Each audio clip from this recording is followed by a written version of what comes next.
Welcome picture में था, एक वेलकम पिक्चर के अंदर भी था ना RDX सर, अभी तो हम जिंदा हैं, रणवीर धनखड़ का, वो नहीं, हमारे वाला केमिस्ट्री वाला RDX। आज हम करने वाले हैं कुछ ऐसी चीजें जो NCERT में डायरेक्ट मेंशन नहीं है लेकिन बहुत इंपॉर्टेंट है मेडिकल एग्जाम के हिसाब से भी और IIT JEE के हिसाब से भी। अल्कोहल चैप्टर से ही मैंने कहा था आपको मैं ग्लिसरॉल और ग्लिसरीन, इथाइलिन ग्लाइकोल और ग्लिसरीन वो कराने वाला हूं आज। कुछ इंपॉर्टेंट क्वेश्चन भी मैं लेकर के आया हूं आपके लिए। ये स्लाइड थोड़ा ठीक नहीं दिख रही है लेकिन मैं लिखूंगा तो सब चीजें क्लियर हो जाएंगी। ये सारी रिएक्शंस मैं कराने वाला हूं आज आपको ये, और उसके बाद हम इस तरीके से कुछ इंपॉर्टेंट क्वेश्चंस हैं इन पर बात करेंगे, है ना। तैयार रहिएगा आंसर देने के लिए, खेलेंगे 50-50। चलिए क्या सवाल है भाई। Very good evening, target 90+। Okay, यहां से स्टार्ट होगा। हाँ, ये है भाई ग्लिसरॉल, जिसको आप ग्लिसरीन कहते हैं, जो साबुन बनाई जाती है। साबुन का बहुत इंपॉर्टेंट कंपोनेंट होता है ग्लिसरॉल। सिंपली इसको ग्लिसरीन कहते हैं और ये कलरलेस गाढ़ा लिक्विड होता है, स्वाद में मीठा है। इसको आप कई बार लिप्स पे लगाते हैं या कुछ दवाइयों में मिलाया जाता है, इसको मिठाइयों में मिलाया जाता है, तो वो होता है ग्लिसरीन या उसको कहें ग्लिसरॉल। इसको बनाने का तरीका है ये CH2COO C17H35 जो साबुन बनाने की प्रोसेस है उससे लिया गया है। एल्कली बेस के साथ में जब उसको रिएक्शन कराते हैं तो ग्लिसरॉल बनता है।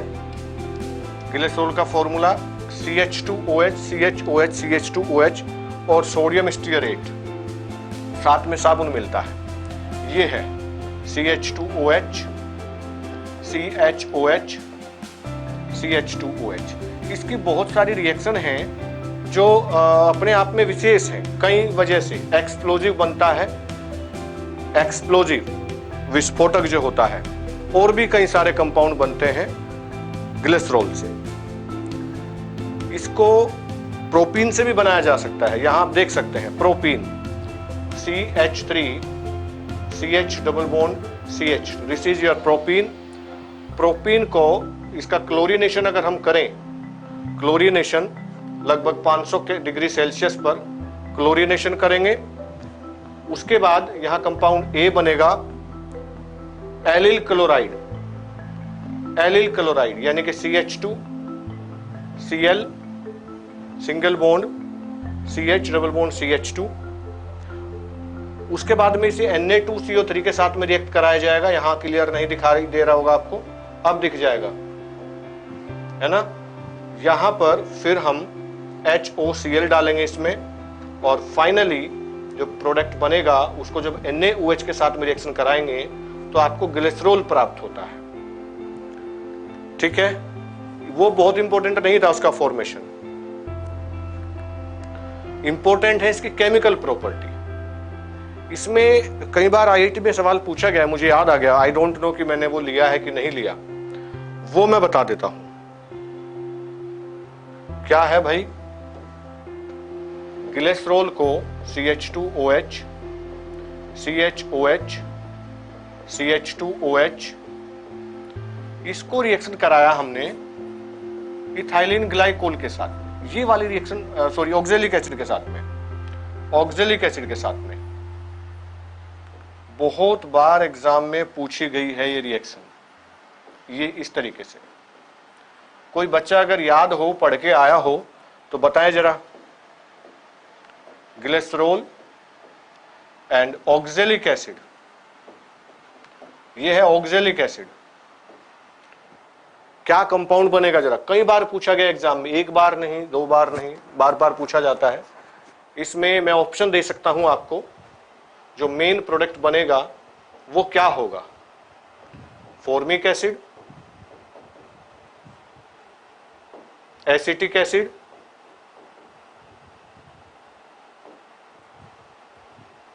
एसिटल्डिहाइड, एसिटल्डिहाइड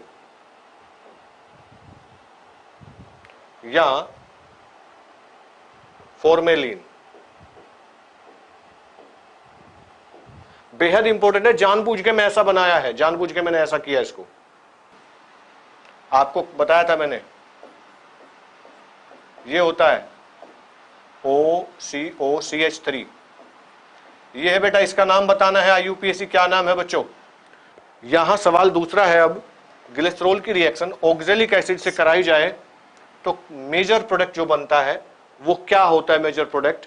और ये बहुत इंपॉर्टेंट सवाल है, IIT में पूछा गया है पहले AIEEE में, कोई बताने की स्थिति में शायद मुझे नहीं लगता कि आप में से है। इसमें फॉर्मिक एसिड बनता है, यहां पर जो प्रोडक्ट बनेगा HCOOH, फॉर्मिक एसिड प्लस। ये रिएक्शन 3 स्टेप में होती है। पहले 510 केल्विन पर होगी, इसमें से CO2 निकलेगा, कार्बन डाइऑक्साइड, और 3 स्टेप में होने के बाद जो फाइनल प्रोडक्ट बनेगा वो फॉर्मिक एसिड होगा, HCOOH। याद कर लीजिए, याद करने वाली रिएक्शन है। Glycerol CH2OH CHOH CH2OH plus COOH यानी कि ऑक्जेलिक एसिड। जब वो रिएक्शन करेंगे तो उसके बाद यहां पर बनेगा फॉर्मिक एसिड, बेहद इंपॉर्टेंट, और साथ में ग्लिसरॉल वापस आ जाता है एज सच रिएक्शन करने के बाद में, इसलिए इंपॉर्टेंट रिएक्शन है ये। उसके बाद भाई अगली जो रिएक्शन हमने ली है, ग्लिसरॉल को रिएक्ट कराया हमने एसिटिक एसिड के साथ में CH3COOH, उधर एल्कोहल और एसिड क्या बनाएंगे, एस्टर फॉर्म होगा, है ना, एस्टरिफिकेशन होगा। एस्टरिफिकेशन क्या बनेगा, ग्लिसरॉल मोनोएसीटेट। दोबारा फिर से कराएंगे तो नीचे भी एल्कोहल है, वहां पर रिएक्शन हो जाएगी, फिर एस्टर बनेगा ग्लिसरॉल डाइएसीटेट, और 3 बार रिएक्शन होगी, वाटर रिमूव करेंगे। एक 1 स्टेप में भी दिखा सकते थे इसको 3 टाइम्स लेकर के, ये है CH3COOH।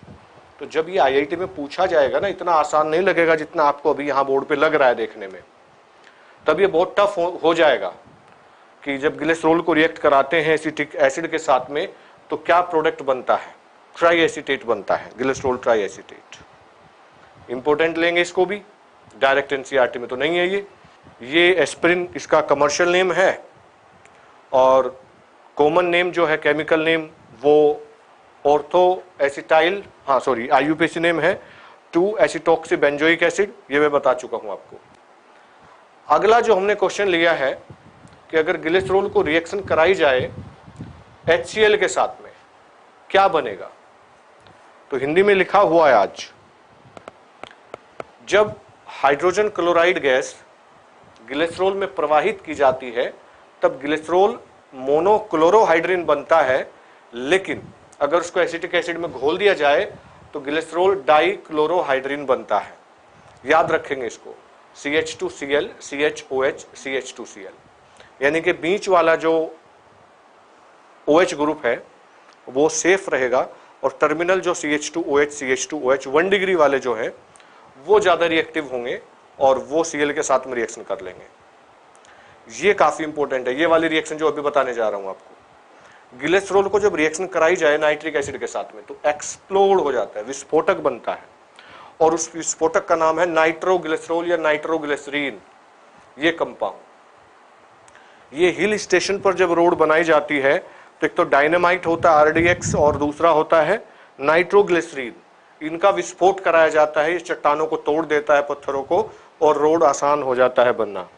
CH2OH CH2OH CH2OH CHOH होता है सॉरी बीच में, with 3 molecule of HNO3 nitric acid in presence of H2SO4 acidic medium at 25 degree Celsius come temperature रखना है, उस पर नाइट्रोग्लिसरॉल बनता है CH2ONO2 CHONO2 और CH2ONO2। याद कर लीजिए बेटा, लिख भी लीजिए इसको अपनी कॉपी में, इंपॉर्टेंट रिएक्शन है। एक बार मुझे याद है ये पूछा गया था किसी एग्जाम में, इनमें से कौन सा विस्फोटक नहीं है। देखो कुछ एक्सप्लोजिव के नाम बता रहा हूं आपको।